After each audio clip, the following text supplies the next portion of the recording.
Selalu kita tengok Port Dickson dari tepi jalan je kan? Hari ni, jom ikut aku. Kita tengok dari atas. Kita cari satu sudut yang paling tenang kat sini. Jom kita explore.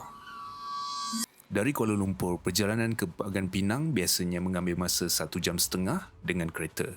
Dari Plus Highway KL Seremban dan keluar di persimpangan Port Dickson Highway, kemudian ikut laluan pesisir ke arah pantai. Sejarahnya bermula sebagai sebuah perkampungan kecil yang kemudian menjadi pelabuhan di bawah pemerintahan British pada akhir abad ke-19. Dinamakan sempena seorang pegawai British, John Frederick Dickson.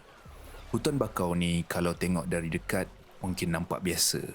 Tapi dari langit, ia nampak macam permaidani hijau yang melindungi bumi. Tempat ni tenang, rasa macam alam lain kat sini.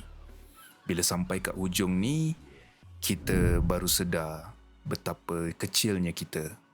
Kat sini tak ada apa-apa, cuma laut yang luas. Sesuai sangat untuk korang yang datang sini sekadar nak lock out sekejap dari dunia luar. Kadang-kadang kita tak perlukan tempat yang jauh atau mahal. Kita cuma perlu tukar perspektif.